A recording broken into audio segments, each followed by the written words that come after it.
union a Părintelui Ionică.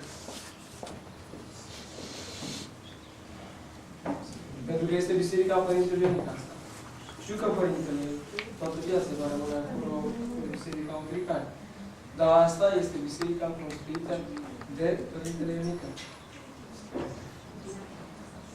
Părintele Ionică a lucrat cu har, rugăciunea. Dragoș a lucrat cu Luciană, el și știe mai bine. Iar eu m-am aflat și eu așa, picat din mână. Mi-a dat mie Dumnezeu toate astea. Mă rog la Dumnezeu, în fiecare zi mă rog la Dumnezeu să pot fi în stare să le duc. Să fiu vrednic de ceea ce am primit. Toată viața mea voi rămâne îndatorat acestor doi oameni. Părintele Ionică, Părintele meu spiritual, tatăl meu, așa îi spun, tati, de când mă știu așa. Și de acum, de ceva timp îi Dragoș, până la sfârșitul vieții. Mă bucur enorm de mult că această zi fericită, această zi superbă de primăvară, ne-a dat posibilitatea ca în sfârșit să vedem în bisericuța noastră Părinte. Aduc aminte că în primăvară, în iarnă, când s-a sfințit bisericuța, era un fric aici în biserică. Și erau 3 oameni în biserică. 4 și așa. Era și, da, și ne mai ispitea și diavolul așa, duminică seara până la Paraclis, că putea un vânt și intra aerul printr-o parte și era că ieșea pe 3 geamuri, așa. A fost mai dragă, știe, activitatea trecut cu, da, nu mai zicem, că acum e zi de bucurie și zile. Nu, v-am spus, nu cred că există cuvinte să pot să-i mulțumesc lui Dumnezeu, să pot să-i mulțumesc Părintele Ionică, pentru că eu sunt ceea ce sunt datorită Părintele Ionică. Părintele m-a luat de la vârsta de, nu știu câte ani, 13 ani. Da, nu ajungeam la strană să nu uite. Era Mircea, ne-a venit aici la Mircea, nu dădea la o parte și tare că ești fals.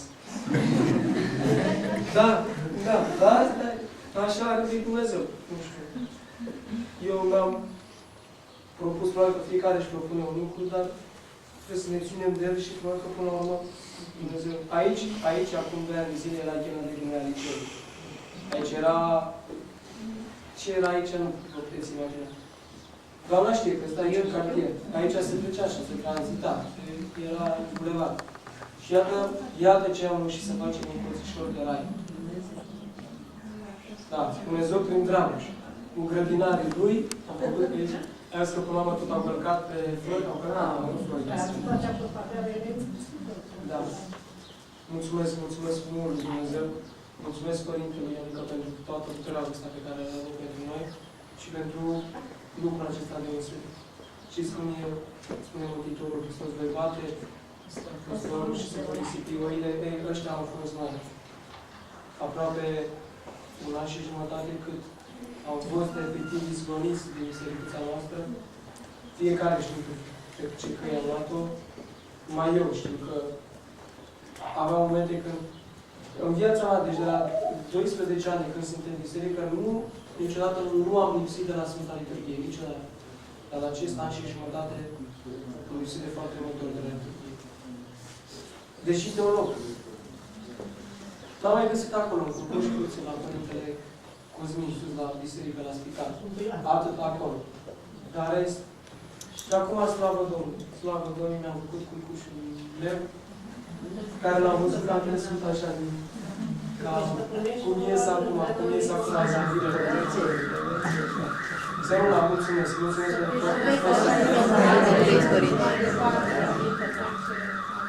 Și să ne rugăm ca Dumnezeu să ne întărească pe Părinte.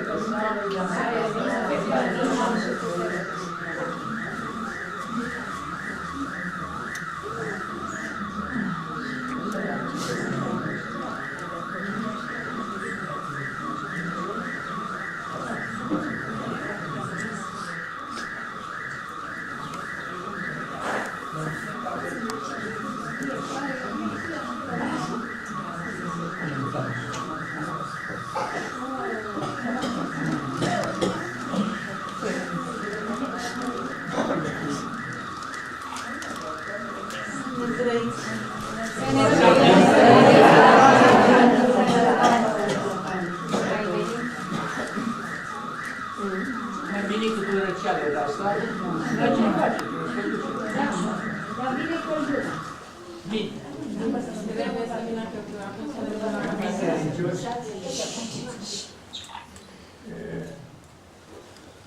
pentru mine este o zi cu totul deosebită. De ce? Pentru că am aici lângă mine pe Părintele nostru, care i-a ajutat Dumnezeu să treacă prin toate treptele vieții și iată că i-a ajutat Dumnezeu să facă această minunată bisericuță, unde credincioșii din tot București întreabă Părintele Marian.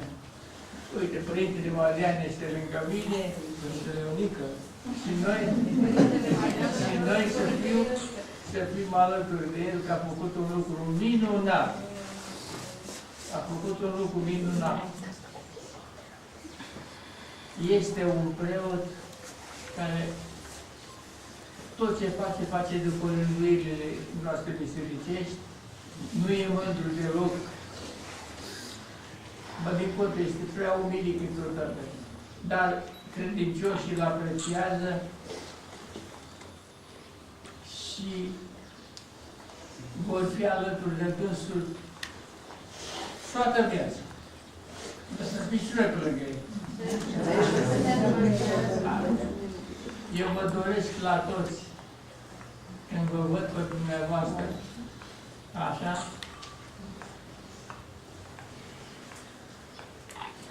că ați venit de departe. Și m-a bucurat enorm.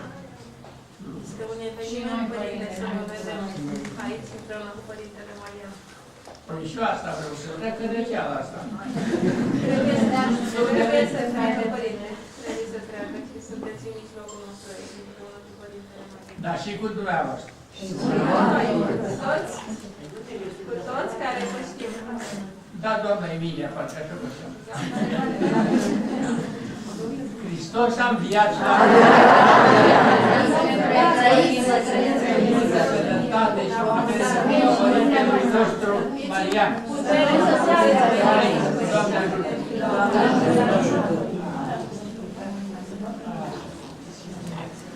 Ce mai faci de asta? Bine, Domnul să vă bine, să facă. Cum să ajungem?